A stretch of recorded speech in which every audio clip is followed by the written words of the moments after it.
निवडणुकीमध्ये मी भारतीय शेतकरी कामगार पक्षाचा अधिकृत उमेदवार म्हणून निवडणूक लढवली आहे। शेका पक्ष हा महाविकास आघाडीचा घटक पक्ष असल्यामुळे मी महाविकास आघाडीचाच कॅन्डिडेट आहे। जो कोणी म्हणत असेल का तो महाविकास आघाडीचा कॅन्डिडेट आहे तर खरी गोष्ट हे आहे का तोही महाविकास आघाडीचेच कॅन्डिडेट आहे। पण आपल्याला गोंडवाना गणतंत्र पार्टीने आपल्याला पाठिंबा जाहीर केला, आपल्याला आरपीआय सेक्युलरने पाठिंबा जाहीर केला। या महाविकास आघाडीची तिकीट एक 80 वर्षाचं म्हातारं खोटं बोलून कशी आणते याचं जिथं जागतं उदाहरण म्हणजे हे इलेक्शन आहे। शेवटपर्यंत त्याने त्याच्या पक्षाला नाही सांगितलं, महाविकास आघाडीच्या मीटिंग करणाऱ्या सगळ्या नेत्यांनी नाही सांगितलं का कोण उभं राहणार, मीच उभं राहणार आहे असा आवाज देशमुखांना आणला। मीच उभा राहणार आहे, मलाच तिकीट पाहिजे, मी सिटिंग आमदार आहे, मला इथली तिकीट सुटली पाहिजे म्हणून आघाडी मधल्या चर्चा सगळ्या खंड पडल्या। स्वतःच सिटिंग आमदार म्हणून तिकीट मागितलं आणि सिटिंग आमदार म्हणून तिकीट सुटल्यावर 8-10 दिवसानं जेव्हा चर्चा बंद झाल्या, या आघाडीच्या चर्चा बंद झाल्या, तेव्हा फुसकून आपल्या पोराचं नाव समोर केलं। पण त्याला राहुल देशमुख आठवला नाही, त्यानं 5 वर्ष त्याच्यासाठी काम केलं।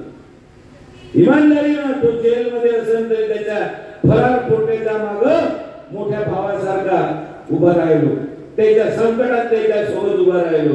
त्याच्या संकटाच्या वेळी त्याच्या पुतण्यानं सांगितलं होतं का तुम्ही आता संधी आहे, तो जेलामध्ये आहे, तुमच्या पक्षाची बांधणी सुरू करा आणि तुम्ही हा चान्स भेटला आहे, तुम्ही आता निवडणुकीची तयारी करा। म्हटलं मी वीरेंद्र देशमुखाचा पोरगा आहे, पाठीत खंजीर खुपसणार नाही, मर्दाची औलाद आहे, ज्या दिवशी मला लढायचं राहील त्या दिवशी तोंडावर सांगेल आणि त्याच्या विरोधात लढीन असा सांगून पुन्हा फॉर्म भरला।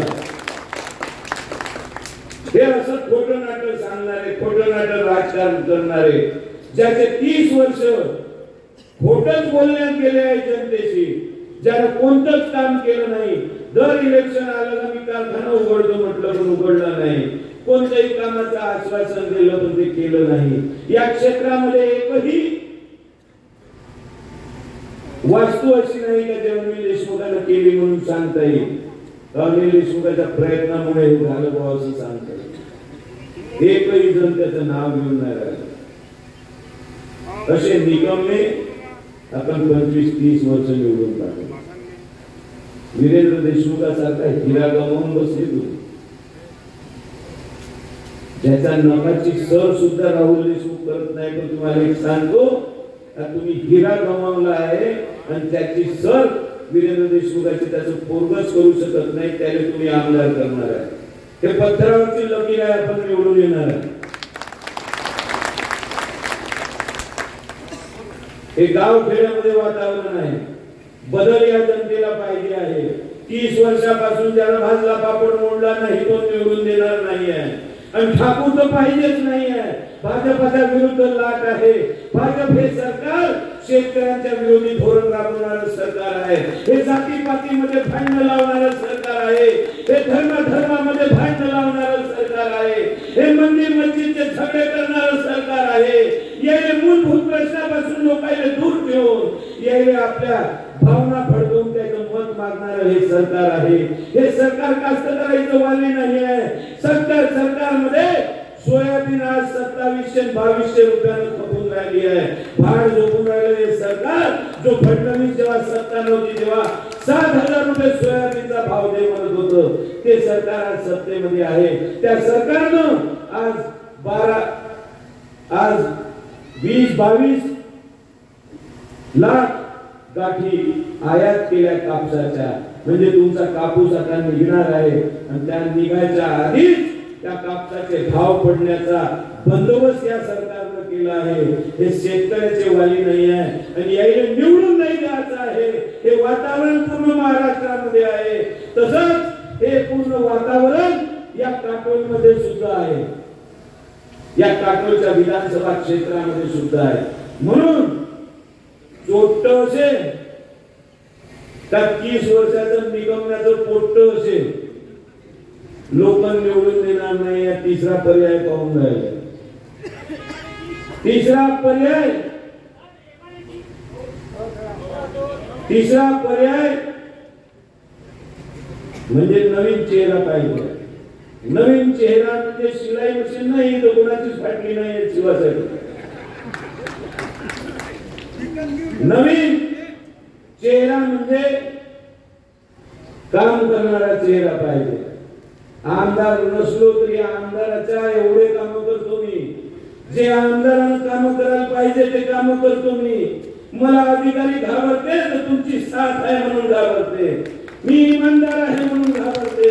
त्याला हे माहित आहे का मी जर कोणासाठी न्याय मागायला अधिकाऱ्याच्या ऑफिस मध्ये जाऊन धडकलो तर या 1000, 2000, 4000, 5000 लोक आणून इथं आपली ऐशी तैशी केल्याशिवाय राहणार नाही. मग याचं काम पटकन करा. मर्दाचंच काम पटकन होत असते आणि त्याच्यात तुम्ही साथ दिली ना, आमदार बनवला ना, मिनिटात काम होते, मिनिटात. म्हणून मर्द निवडला पाहिजे. तुम्हाला आजूबाजूचे जेवढे चार्जिंग लावून आले आहे ना त्यांना आवाज नका आणि मधात बोलू नका, बिलकुल नाही. मुद्दे सुटून जाते, मुद्दे भरकटून जाते. या क्षेत्रामध्ये इराणीचा बंदोबस्त करणारे वीरेंद्र बाबू, त्याच्यानंतर 7 वर्ष वीरेंद्र बाबू वारल्यानंतर राजकारणामध्ये बोलणारा कोणी आला नव्हता. 7 वर्ष आम्ही राजकारणात आलो नाही, त्याच्यानंतर इराणीच्या विरोधात कोणी बोललं नाही. जेव्हा मी राजकारणामध्ये आलो, जेव्हा इराणीनं हमला त्या कॉलेजमध्ये मुलांवर आणि सरावर केला, आबिदवर केला होता, तेव्हा पहिला आवाज उठवणारा राहुल देशमुख या गावात.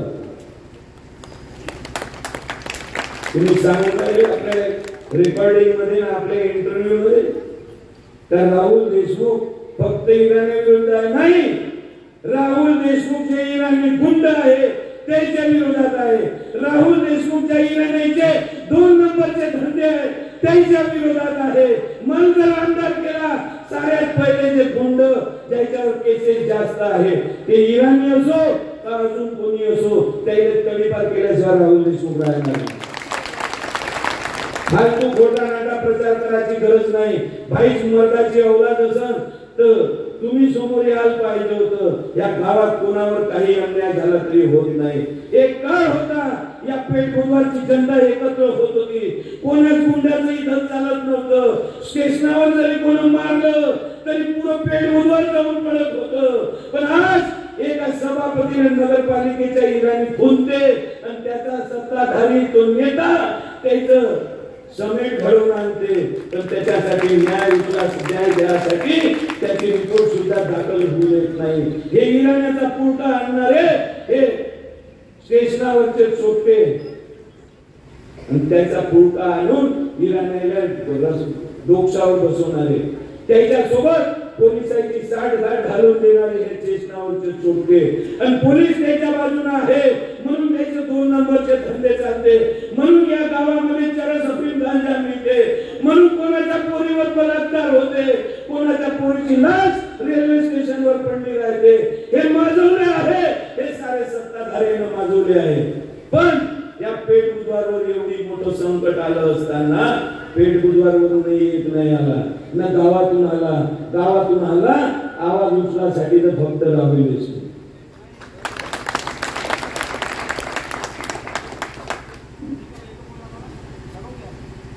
त्याचे वडील आहे तुमच्या वस्तीतलं.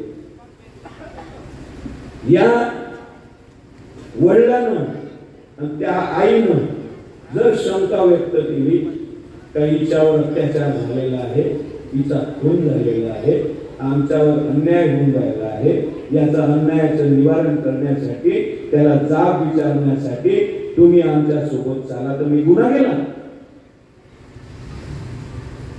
त्याची चौकशी व्यवस्थित केली नाही, पण इराणी ठाकूराकडे गेले, ठाकूर एसपी कडे गेला आणि तिथून बंदोबस्त केला, प्रोटेक्शन दिलं. इराणीच्या घराले 5-5 पोलिसांच्या द्वारे आणि रात्री 12 वाजता माया इथं 150-200 पोलिस अटक करायला एका माणसाले वारे मोडतो.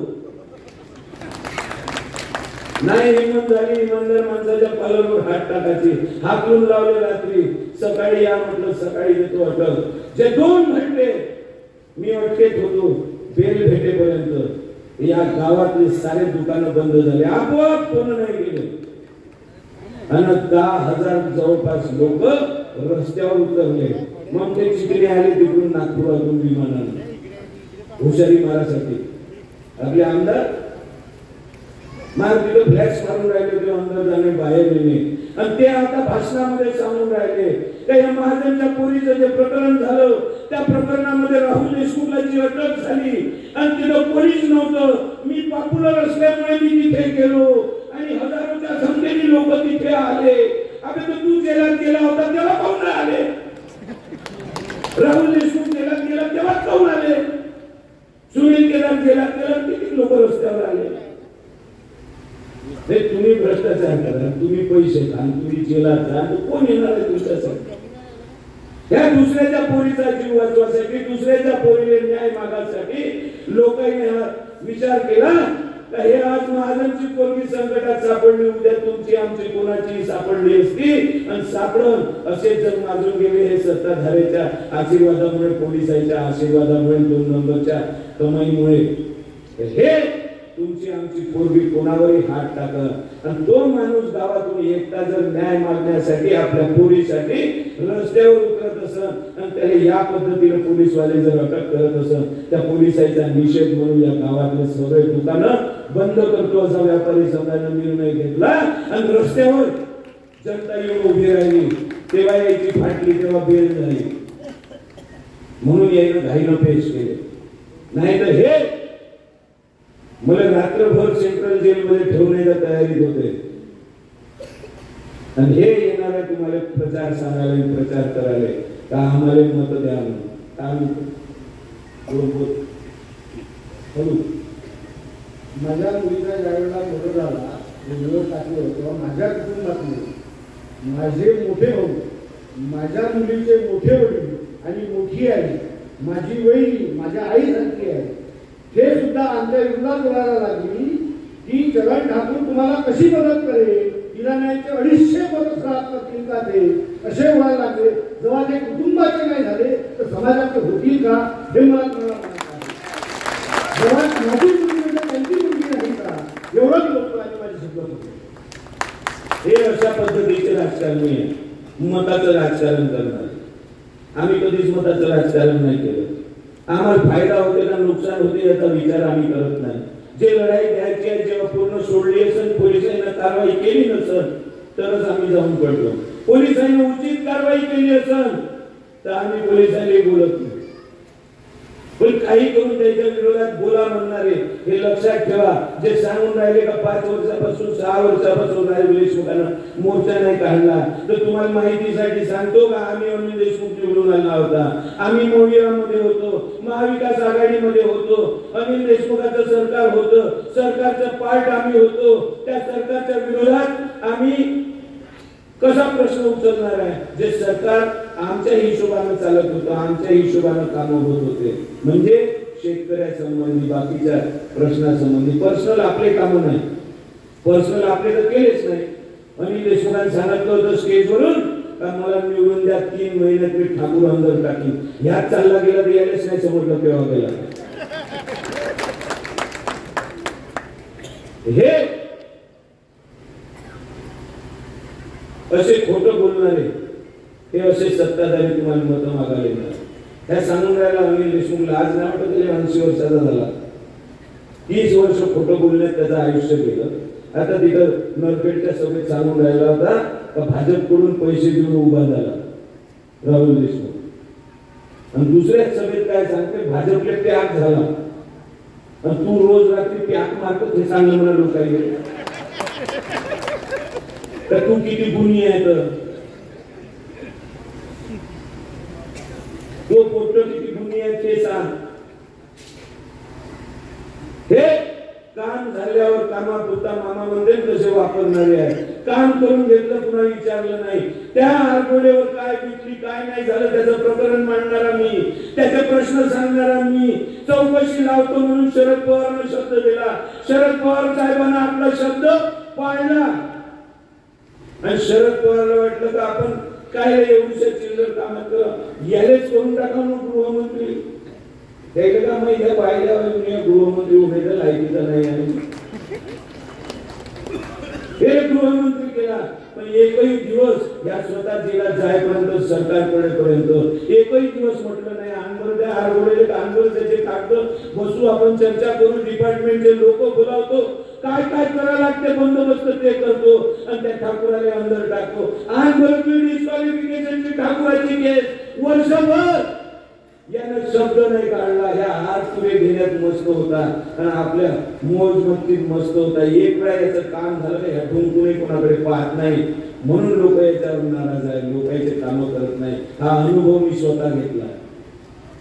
तरी याच काम करायचं. नाही घरी आला पाया पडतो म्हणे तुला मी म्हणलो मी 2 वेळा पाया पडतो तुला 2 वेळा पाया पडलो मला आशीर्वाद दे नाही ठाकूर येऊन जाईल म्हणे निवडून. मग महाराज उठून जमा करा म्हटलं तो माझे 2 नंबरचे धंदे नाही आणि मला कारण कोणाच्या बापाची भीती नाही. तुला जर भीती वाटून राहिली तर तू माझ्या स्टेजवर येऊन समर्थन दे. मला जेव्हा वाटली होती 2019 मध्ये मोदीची लाट होती, आघाडीत तुला तिकीट भेटलं होतं, आघाडीचं तिकीट मला नाही भेटलं म्हणून मी निर्णय घेतला तुला काम करायचं. काय सांगितलं होतं लोक हो तुमच्याजवळ 2च पर्याय आहे, एक गु आहे दुसरं शेण आहे. माझ्या बापाने सांगितलं का गु कोणत्याच कामाचा नाही, घाण असते त्याला हात लावायचा नाही, शेण कमी कमी शाळा सारवण्याच्या कामी येते. एवढंच बोललो होतो. तारीख केली होती. त्याच्यानंतर म्हटलं होतं लोक हो तुम्ही म्हणता नाही यांना 25 वर्ष काम नाही केलं अजून 5 वर्ष या काम नाही करणार. पण चोपटे ढेरे निवडून देण्यापेक्षा हे निरुपद्रवी बरं करत नाही तर तिकडं बी नाही. आणि हे सांगून राहिले ज्याच्या बापाचा खून केला असं स्टेजवर म्हटलं त्याच्यासोबत जिंदगीभर जाणार नाही असं त्यांनी म्हटलं. म्हणजे दारू पिऊन इंटरव्ह्यू देता का शुद्धीवर राहता का नाही राहत का इराण्याचे पार्टनर झाले 2 नंबरचे पैशाचे कमाई तुमच्या जवळ येऊन राहिली म्हणून एकदम दास द्यायचे झाले आणि इंटरव्ह्यू मध्ये बकवास करून राहिले त्याच्या पैशाच्या भरोशावर. केव्हा म्हटलं मी माझ्या बापाचा खून केलं नाही म्हणून मी पोलिसच नसते बोलावले मॅच मारून टाकला असता आणि जेलात जाऊन बसलो असतो. मदत जेवला नाही मी हे काढायचे नाही. हे असे गोष्टी सांगणारे या आरगोडीच्या प्रकरणात काही नाही करू शकत. तसंच प्रकरण एक अजून आहे शहाजी राऊतचं. मालापूरचे शहाजी राऊत त्याचं पोरगा इथं स्टेजवर. त्या शहाजी राऊतनं आत्महत्या केली. कशासाठी केली? या चरण ठाकूरचा सख्खा भाऊ जो सुरेंद्र ठाकूर आहे त्या सुरेंद्र ठाकूर कडून याच्या वडिलांना 10 लाख रुपये कर्ज घेतलं होतं आणि 6% व्याजानं महिन्याच्या 72% वर्षाचं व्याज हे चक्रीवाढ व्याज हे व्याज त्याचे वडील फेडू शकले नाही. पूर्ण याच्या रिटायरमेंटची कमाई पूर्ण त्या ठाकूराच्या घरात घातली. 10 लाखाचे 60 लाख रुपये दिले तरी याचं व्याज संपत नव्हतं. दुसऱ्या दिवशी या फोन येणार होता आणि फोन आलाही होता मेल्यावर. त्याला माहित नव्हतं हे मेले आहे आत्महत्या करून म्हणून तरी त्यानं वसुलीसाठी फोन केला होता. त्या मिस कॉलचे रेकॉर्ड सगळे पोलीस ठाण्यात जमा केले आहे. त्याच्यावर केस केली आहे. त्याच्यावर केस करण्यासाठी तयार नव्हते. हे ठाकूर जे व्याजानं पैसे देते त्या शहाजी राऊतनं जे आत्महत्या केली तो कोण होता? आरगोडे जो मेला तो कोण होता? कुंभी होता. आरगोडेची जेव्हा खून झाला होता तेव्हा श्रीकांतजीचा राजकारणात होते. काय केलं श्रीकांतजीचा? आणि आता जेव्हा शहाजीरावची आत्महत्या झाली तर तेव्हा तो राजकारणातच नव्हता म्हणते. 3.5 वर्षापासून मी उभं राहण्यासाठी प्रयत्न करून राहिलो आणि मी माझे काम करून राहिलो असं श्रीकांतजीचं पोरगच सांगते. याच्या वडिलांना वरून तर 2.5 वर्ष झालं. मग खोटा नाका प्रचार. या आरगोडे या राऊत ह्या कोणत्या जातीचा? कुणबीच होय ना. आणि तुम्ही कुणबी सांगून कुणब्याचं पोरग सांगून 44 वर्ष आधी मा बाप आमदार होता म्हणून मला मत द्या म्हणून सांगून राहिले, तर कुणब्यावर संकट आले तेव्हा कुठं गेले होते? मीच गेलो ना. मी कुणबी आहे म्हणून नाही गेलो. मी कुणबी आहो, व्हॅलिडिटी आहे माझ्याजवळ, सरकारने दिलेली. कुणबी आहे म्हणून नाही गेलो, माणूस म्हणून गेलो. मी जातपात पाहत नाही, अन्याय झाला म्हणून गेलो. पोरगी कोणाचीही राहू शकते, बाप कोणाचाही राहू शकते. त्याच्यावर जर अन्याय झाला असेल शेतकरी आत्महत्या जर झाली असेल, राहुल देशमुख रस्त्यावर उतरल्याशिवाय राहणार नाही.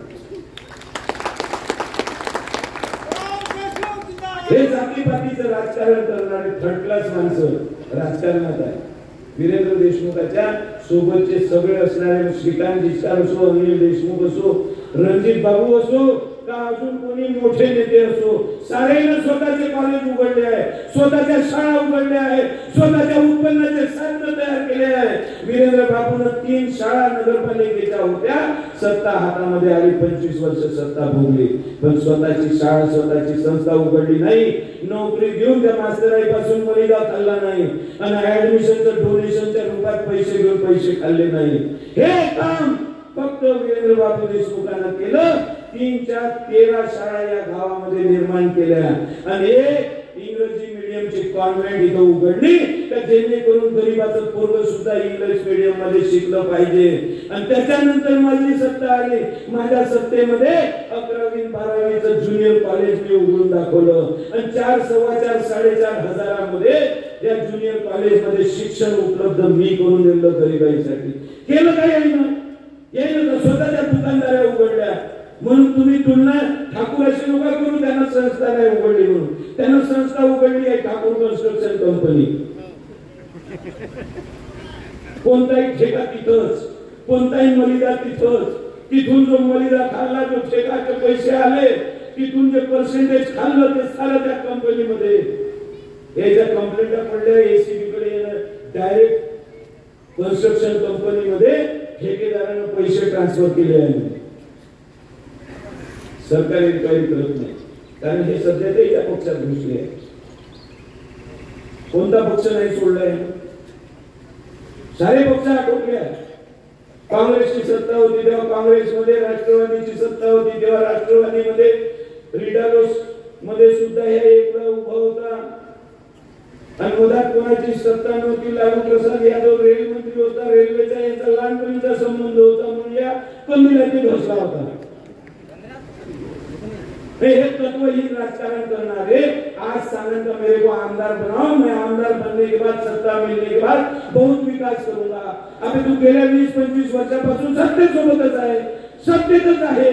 तू गडकरी खूप ऐकते म्हणते, तर त्यालाच काम सांगणं विकासाचे इथं. ते फक्त कन्स्ट्रक्शनचे काम सांगतं, तेवढेच फंड काऊन आणतं, जेवढे त्या भावाच्या पोटात भरता येईल तेवढंच काऊन आणतं. मग विकास करायचा आहे तर सार्वजनिक सर्वांगीण विकास झाला पाहिजे. याच्याकडे लक्ष आहे. विकास समजते का? शेतकऱ्याच्या वावरातलं संत्र चोरणारा चोपटा शेतकऱ्याचे भलं करणार आहे. मोसंबी चोरली, पंप सुद्धा चोरलाय ना, त्याने रंगे हात पकडला. त्याची मी क्लिप तिथं शारदा चौकात दाखवली होती. ते चोरटे आमदार झाल्यावर चांगलं करणार, कारण काय नाही म्हणतं. तरी आमदार करा तुम्ही. एक ट्युशन क्लास उघडून तो, तुमच्या पोरे रोजगार पाहिजे ना, काही शिकवण देईल तो. तो मेरे को आमदार बनाओ, मैं एक ट्यूशन क्लास खोलूंगा, वैगन कैसे फोड़ना पड़ता तुमको सिखाऊंगा, सागवान चोरी कैसे करना, चंदन तस्करी कैसे करना, और ये चोरा चपाटा कैसे करना, रेलवे के स्लीपर कैसे चोरना, वो गिट्टी कैसे रेलवे की चोरी करना. उसके बाद में बहुत ज्यादा पैसा तुम्हारे पास में हो जाए तो उसके बाद में राजकारण में आ जाना. राजकारण में भी अपना पुराना चोरी का धंधा नहीं भूलना. झाड़ काटने के बजाय थोड़ा सा दिमाग लगाना, झाड़ लगाना सीख लो. ₹70 का झाड़ हिसाब में ₹700 का दिखाओ और बिल निकालो। उसके बाद में बहुत बड़ा देवी का भक्त है करके एक मंदिर बनाओ, वो मंदिर के संस्था के नाम पे बहुत सारा फंड लाओ और वो भी काम अपने भाइयों को दो, उसमें से माल मलिदा खाओ, वहां पे जो डोनेशन आता होगा, वहां पे जो दान आता होगा वो भी खाओ, वहां का सोना भी गायब करो, चांदी भी गायब करो, और जो सेंटर बनेगा वहां पे अपने राजकीय अड्डा बनाओ, वहां से जो प्रजा के लिए तुम्हारे कार्यकर्ता जाते हैं उनके लिए डब्बा वहां से लेते जाओ। हे फुकटात कसं चालवायचं, फुकटात कसं करायचं, हे सगळं तो तिथं शिकवणार आहे। हे असे तत्वहीन माणसं तुम्हाला निवडून द्यायचे आहे का? अनुसूया मातेची श्रद्धा सांगणारा आणि त्याच अनुसूया मातेच्या मंदिरात मटण खाते तो ऑफिस मध्ये बसून खाते। हे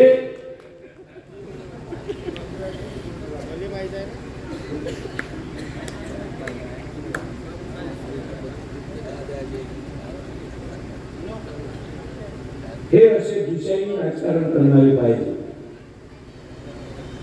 काय संबंध यायचा आमदार होता, काय मस्त उमेदवार आहे, काय मस्त शिक्षण आहे त्याचे, स्टेशनावर तो चोपट 4थी नापास, हे सभागृहात बोलत नव्हते, वाचन नाही, शिक्षण नाही, इंग्रजीचं पत्र दिलं तर उलटीकडून वाचायला लागले, सारखं कोणतं ते समजत नाही त्याले, हे जाणाऱ्या शासनात काम करावे, आणि ते काय दुसरं दारक्या तोंडाचं, ज्याच्या बापान 30 वर्षात दिवाणी लावला, मठाट तोंडाचं, मी 15 सर्कल मधून जिल्हा परिषद मध्ये निवडून गेलं, त्या जिल्हा परिषद सर्कल मधून जिल्हा परिषद मेंबर झालं, त्या जिल्हा परिषदच्या सभागृहामध्ये कास्तकारांविषयी काहीच प्रश्न विचारले नाही, काय धोरण आहे त्याच्यावर चर्चा केली नाही, एकही दिवस सभागृहात बोललं नाही, एकही दिवस पेपरामध्ये आलं नाही का सुनील देशमुख हे बोलला मग त्याचं शिक्षण आहे 12वी, काय बोलत वैजल्या तोंडाचं,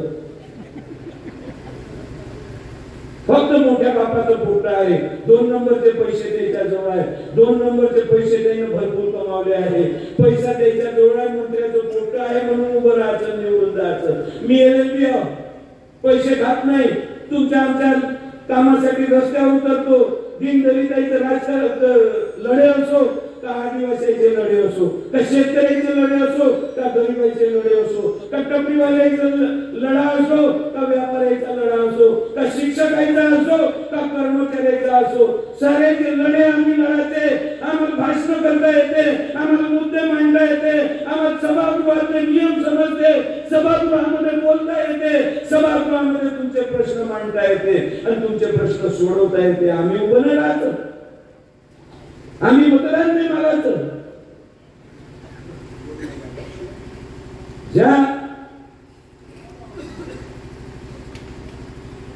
ज्याच्या वडिलांना 52 वर्ष आधी देशमुखपुऱ्यातल्या घराचं दार उघडलं तुमचे प्रश्न सोडवण्यासाठी, ते दार अजूनही उघडच आहे, आम्ही का फक्त कामच करायचे, अर्ध्या रात्री तुमचे फोन उचलायचे, तुमच्या कामासाठी धावून जायचं, विचार करायचा नाही उद्या यांनी मारायला ठाकूर मारा मला जानसे म्हणून, मला पोरग नाही, मला बायको नाही, मला कुटुंब नाही, मला भीती नाही, तुमच्यासाठी रस्त्यावर उतरायचं, निवडून जाईल जायचं, आणि निवडून आलं तर प्रोटेक्शन राहील, एका मिनिटात काम होईल। वीरेंद्र देशमुखांना जर हजारो नोकऱ्या म्युनिसिपालिटीच्या भरोशावर केल्या, जिथं नोकऱ्या नाही भेटू शकत तिथं बाजार ओळ बांधली, पूर्ण बाजार ह्या गावामध्ये तयार केला, म्हणून नरखेडचे लोक इथं राहिले ते, तिचे नगरसेवक इथं राहिले ते, इथे इन्फ्रास्ट्रक्चर चांगलं आहे, इथं शाळा आहे, इथं गुंडाईपासून वाचवणार एक घर या गावामध्ये आहे, म्हणून इथं शांतता राहते, म्हणून इथं 2 नंबरच्या धंद्यावर नियंत्रण राहते, म्हणून खेडोपाड्याचे लोक इथं राहिले आले आहेत। हे इन्फ्रास्ट्रक्चर तयार करणारा वीरेंद्र बाबू आहे, त्याच्यानंतर भ्रष्टाचार रहित काम कोण केलं असेल तर मी माझ्या कारकिर्दीमध्ये केलं आहे, मी जिलबी चाळ बांधले, मी शिंपी चाळ बांधले, त्या शिंपी चाळीच्या याच्या प्रकरणात फसवून मला घरी पाठवलं डिस्क्वालिफिकेशन म्हणून, हे बोलले का तुम्ही? ज्याच्या हाती 5 वर्ष सत्ता आली त्याच्या हाती 5 वर्ष सत्ता राहू द्यायला पाहिजे, नाही यायला पचत नाही, जे नगरपालिकेमध्ये केलं याची सत्ता फक्त पैसे कमावण्यासाठी पाहिजे. दुसऱ्याच्या हातात सत्ता केली ती याची तळमळ सुरू होऊन जाते. सेम महाराष्ट्रामध्ये घडलं. महाराष्ट्रात तुम्ही सत्ता दिली नाही याच्या हाती म्हणून याने तोडफोडीचं राजकारण केलं. शिवसेना तोडली, राष्ट्रवादी तोडली, कुठं मेघालयमध्ये हिंडाले घेऊन गेले, 50 खोके एकदम ओके. सत्यानाश अख्खा महाराष्ट्राचा केला. म्हणून या पूर्ण महाराष्ट्रामध्ये या भाजपच्या विरोधात लागला आणि हे चोपटं पाहिजे नाही म्हणून हेच लागलं. आणि अनिल देशमुखाचं फक्त येतच नाही हे लक्षात ठेवा. कोणी काही प्रचार करत असेल अनिल देशमुखाचं सांगत येईल असेल राहुल देशमुखांनी मत नका देऊ, तुम्हाला तर भाजप निवडून आणायचे. अरे भाजप येणारच नाहीये. जो रेस मध्ये असेल त्याला मत दिलं तर तो निवडून येते. आणि फाईट नाही भाजप सोबत आहे, तू फाईट मध्येच नाही येत. तुला युएन कार्यकर्ते सोडून गेले. आज जे भाजपचे प्रवेश झाले मॅक्झिमम इनवर सर्कलचे सारेच्या सारे राष्ट्रवादी वाले आहेत. महायुती नाही, महा जाऊ शकत नाही. महा कार्यकर्ता विकाऊ नाही. इकडून तिकडून आलेलेच कळते. बरोबर आहे ना? हे सगळे येणार आहे. एक ठाकूराचा बच्चा ते गळावरचं पोट्ट, ते दोघांचे अपप्रचार सुरू आहे तिकडे पंचवटी. एकच आहे देशमुख, देशमुख देशमुख एकच आहे. देशमुख हटाओ, कौन हटाओ? देशमुख निकम्मा असेल तर हटाओ, का म्हणता असेल तर कौन हटाओ? जेव्हा तुला दुसरं लग्न होण्याची वेळ आली होती, जेव्हा ठाकूरांना तुझी बदनामी केली होती, एका ठाकूराने येऊन तुले आई बहिणीच्या शिव्या केल्या होत्या, तेव्हा वाचवणारा देशमुखच होता. कम देशमुख नाही पाहिजे, फक्त आडनाव आहे म्हणून. मग आडनाव चव्हाण आहे, पदवी आहे देशमुख. मग आता शिक्षणच नाही ना. कसे कसे काप्या करून 10वी पास झालेले. हे सांगेन शहाणपणा काय करायचं होतं, हे सांगेन. ज्याने 1756 पक्ष बदलले, वेश्येसारखा धंदा केला, इथून निघाला द्या, त्याच्यातून निघाला क्या केल्या, जिथं जमून तिथं धसते. हे सांगत तत्वज्ञान, हे सांगत राजकारण कसं करायचं होतं. ते तुझ्यासारखे काही उगवून पाजून आणलो आम्ही. वीरेंद्र देशमुखाचा पोरगा जन्मलो 4 वर्षापासून राजकारण घरात आहे आणि तुझ्यासारखे वाटत असेल का वय लहान आहे, याने काही समजत नाही, मी साऱ्याशी गोड बोलतो, पण मी एलएलबी आहे हे विसरू नको. आणि एका राजकारण्याचा रंगलेल्या राजकारण्याचा पोरगा आहे. तुझ्यासारखे कसे लंबे करायचे ते मला चांगलं समजते. वीरेंद्र बाबू जरी सरळ असं, मी सरकार नाही, मला हलक्यात घेऊ नका. वर्षाचं काही बाजून आणतो. उदाहरण माहिती आहे ना 12चं, कशी द्यायची युती घडवली, कसं चोपटन आणि देशमुख एकत्र झालं, मी एकट्याच्या दमावर निवडून आलो का नाही आलो? काय गरज आहे चोपट्याची? नव्हे, मी माझ्या दमावर येऊ शकतो, कारण जनता मायावर प्रेम करते, माझ्या कामावर प्रेम करते, माझ्या इमानदारीवर प्रेम करते. मी जेव्हा रस्त्यावर उतरतो तेव्हा जनता माझ्या पाठीशी असते, हा विश्वास आहे. माझे मत कोणी फोडू शकत नाही, माझे मत कोणी विकत घेऊ शकत नाही. जनांनी आहे हे हातभर फाटली आहे. संजय सिंग, अमर कोल्हे, मोठमोठे दिग्गज, शरद पवार, रोहित पवार प्रचारासाठी अन्न किती लागतं, एकटा साफी आहे. त्या तिकडून नाही, तिकडून आले फडणवीस, गडकरी साहेब, सारे अन्न सुरू आहे. मग याला वाटलं आता मोठा स्ट्रोक मारा अमित शहा. मला आनंद झाला होता अमित शहा, कारण पोटक्याच्या स्वागतासाठी गडी पार पाहिजे होता.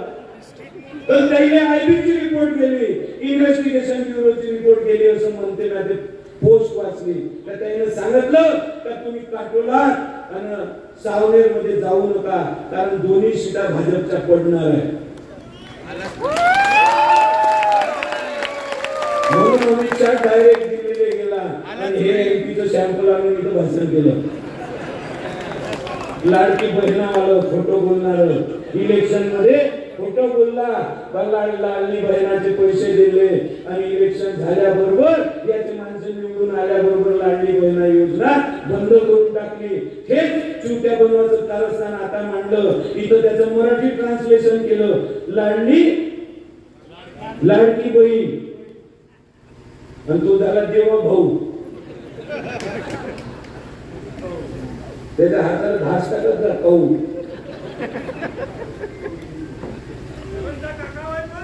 1500 रुपये वाटले, 1500 रुपये महिन्याचे ठरले लाडकी बहीण योजनेसाठी. लाडक्या बहिणीसाठी 1500 रुपये जर ठरले, त्याचं मल्टिप्लिकेशन लाभार्थ्याच्या हिशोबाने केलं 45,000 कोटी रुपये होते. याला 3 महिन्याचा ऍडव्हान्स दिला. इलेक्शन कमिशन भाड झोपून राहिला आहे. इलेक्शन कमिशन झोपला आहे. हे भाजपचं आहे. हे निष्पक्ष कारवाई करून नाही राहिलाय. इलेक्शन कमिशन हे निष्पक्ष पाहिजे. इलेक्शन कमिशन यायला उभं राहण्यापासून मनाई करायला पाहिजे. ज्यानं नगदीमध्ये 3-3 महिन्याचा ऍडव्हान्स दिलाय, तर तुम्ही यायला मतदान केलं पाहिजे म्हणून. हे ठाकूर कलंब्यात केला होता. हे दुसऱ्या गावात जाते आणि तिथं जर बहीण नाही दिसली, काही ऐकायला आलेली यायचं, तर इथं बहिणा नाही आहे का म्हणते, विचित्रच बहीण आहे म्हणते. आमचे एवढे पैसे दिले तरी नाही देत म्हणते मत, हे भाषणालाही नाही येत म्हणते. अभी क्या करणे का, आता फोन करणं सुरू केले बाहेर. तर तुम्ही मतदान नाही केलं तर पैसे वापस घ्या. आता तसेच वापस होणार आहे. कोर्टानं स्टे दिला आहे त्याच्यावर. हे भ्रष्टाचार आहे, हे आमिष आहे.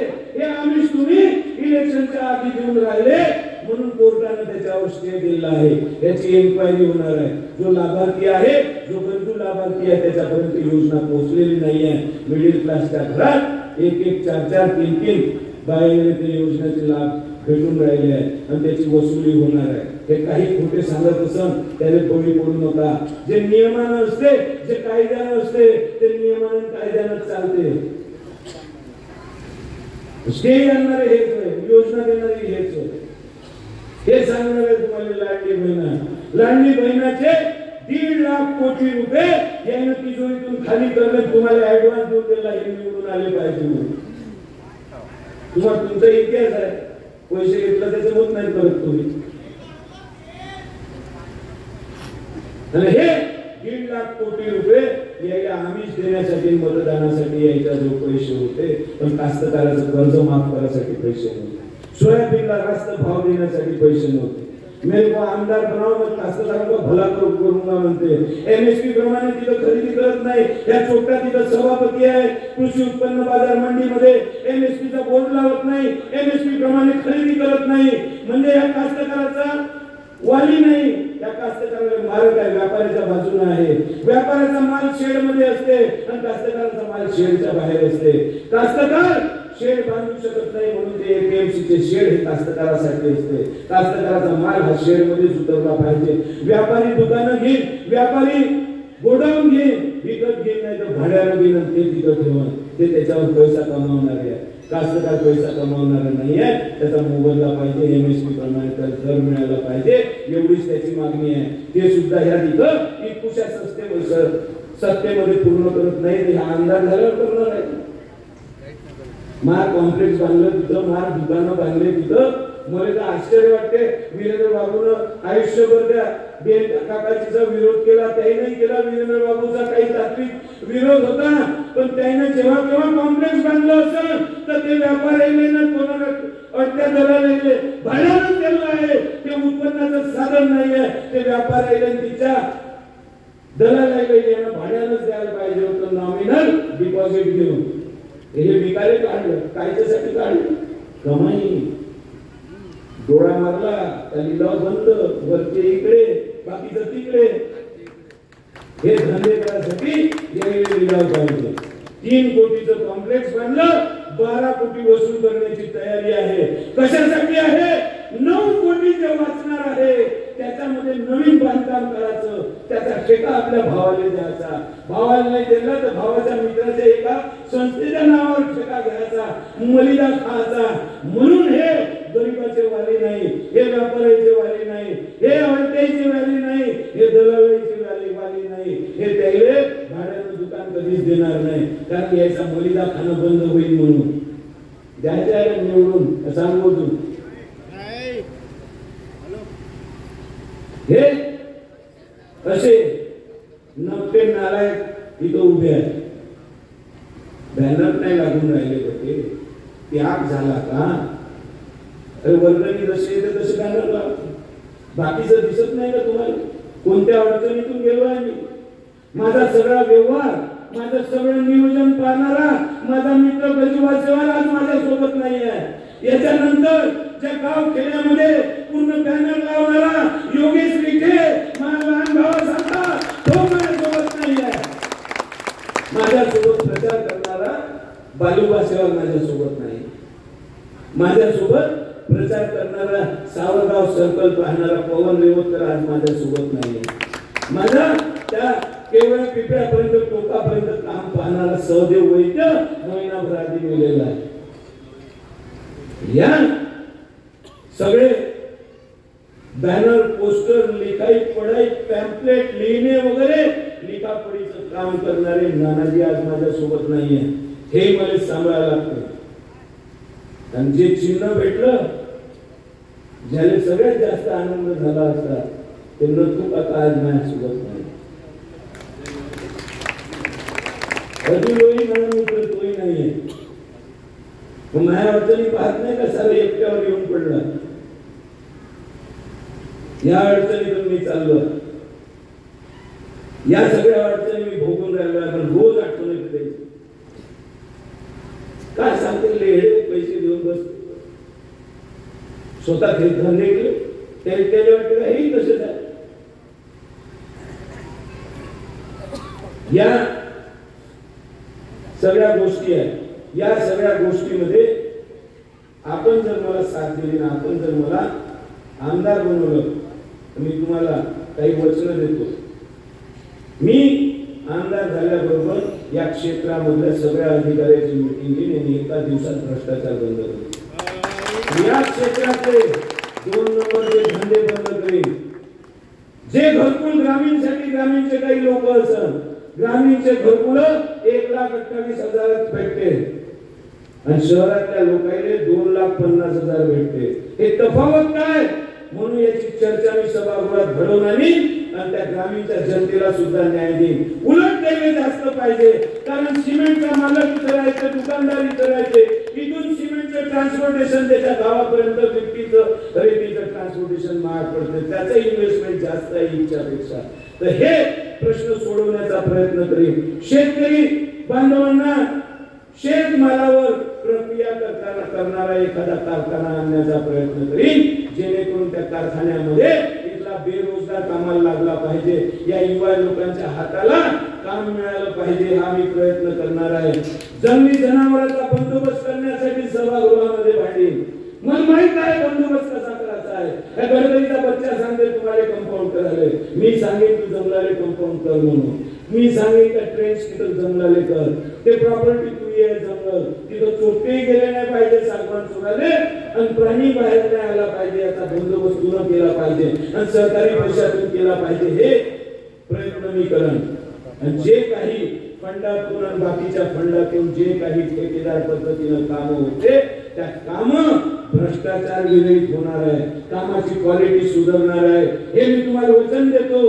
कारण मी जे काम करतो ते इमानदारीने करतो. जो इस्टिमेट प्रमाणे करणार नाही त्याला पैसे सुद्धा भेटणार नाही. हा बंदोबस्त मी करीन आणि नियोजनबद्ध विकास करीन. याच्यासारखा नाही गाव खेडे फिरून राहिलो, हातभर गड्डे रस्त्याला पडल्या, काळजान निवडून जाते. 30-30 वर्षापासून एवढं रस्ता धड नाही. फक्त नियोजन करायला लागते, त्याच्या मिटिंगला घ्यायला लागते. जिल्हा परिषद मध्ये, बीएमसी मध्ये त्याचा बंदोबस्त करायला लागते. त्याला दटावून सांगायला लागते काय सगळ्याचं व्यवस्थित काम झालं पाहिजे. इमानदार असला तोच ठणकावून सांगू शकते. बेईमान भ्रष्टाचारी असेल, त्याच्या कार्यकर्ते त्याच्यातून पैसे खात असेल तर तो त्याच्यावर नियंत्रण आणू शकत नाही, त्याची क्वालिटी सुधारू शकत नाही. म्हणून 20 तारखेला माझं ट्रम्पेट हे चिन्हाची बटन तुम्हाला 9 नंबरची दाबायची आहे. ट्रम्पेट हे माझं चिन्ह आहे. पोंगा म्हणते याला मराठीत. पोंगा लिहिलं राहणार नाही, ट्रम्पेटच लिहिलं राहील. बरोबर आहे? ट्रम्पेट हे चिन्ह आहे, म्हणजे पोंगा आहे, सरकाम आहे, हे पुढे त्याच आहे. सरका लक्षात ठेवायचा आहे. सरक्या माणसाचा सरका, हेकुड्या माणसाचा हेकुडा. बटना मस्त भेटले. 1 नंबरची बटन अनिल बाबूच्या घड्याची आहे, ते दाबली कोण त्या 10,000 मत त्या दाढीचे कमी होणार. त्याच्यामुळे सांगून आलो तो रेस मध्ये नाही. त्याच्या बापाच्या विरोधात वातावरण आहे, त्याला काहीच नाही केलं म्हणून तो रेस मध्ये नाही. आणि त्याने बटन मस्त भेटली 3 नंबरची. निकाल आल्यावर तोही 3 नंबरवरच राहणार. आणि ज्याची 2 नंबरची आहे स्टेशनावरच्या चोपट्याची, ज्याचे 2 नंबरचे धंदे आहे त्याची 2 नंबरची बटन आहे म्हणून दाबायची नाही. 9 नंबर शुभ आकडा आहे. शुभ आकडा तुम्हाला दाबायचा आहे आणि ट्रम्पेट निवडून आणायचा आहे. पोंगा माणसाच्या आयुष्यामध्ये 3 वेळा वाजते, जन्माच्या वेळी, लग्नाच्या वेळी आणि मयतीमध्ये. जिंकाच्या पोराचा राजकीय जन्म आताच झाला आहे, त्याच्यामुळे त्याची बटन दाबायची नाही. 62व्या वर्षी ठाकूराच्या लग्नाचा पोंगा वाजला आहे म्हणून त्याची बटन दाबायची नाही. बटन दाबायची 9 नंबरची, कारण आपल्याला अनिल देशमुखाच्या राजकीय मय्यत करायची आहे. आणि एक माझ्या कानावर आलं की जिचकार साहेबाले बाप गिफ्ट शब्द वापरणं बरोबर नाही. माझी भाषा ते आहे, मी माझे बापाले बापच म्हणतो. तर त्याच्यातून माझा हेतू कोणाच्या मन दुखवायचा नाहीये. मी माझे मुद्दे मांडतो, मी माझ्या भाषण शैलीमध्ये बोलतो. जे पंच तिथं द्यायचा आहे तिथंच देतो, वक्तृत्व मला येते म्हणून मी तसा बोलतो. कोणाचा अपमान करणे आणि कोणाला नीच दाखवणे हा माझा ध्येय नाही. या घराण्यातून मी आलो आहे, तिथं संस्कार घेऊन आलो आहे आणि मला मराठी शिकवायची नाही. मराठीवर माझी चांगली पकड आहे. एका शब्दाचे 10 शब्द मी करून सांगू शकतो, एवढं लक्षात ठेवा. आणि येणाऱ्या 20 तारखेला आलो काय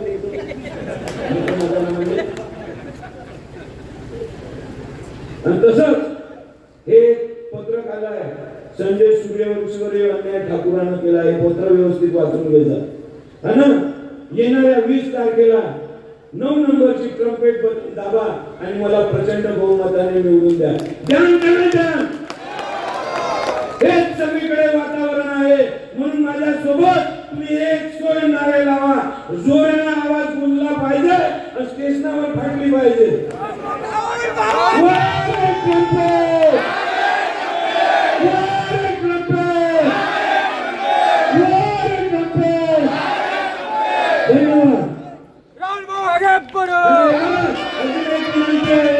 उद्या आपण रॅली करणार आहे.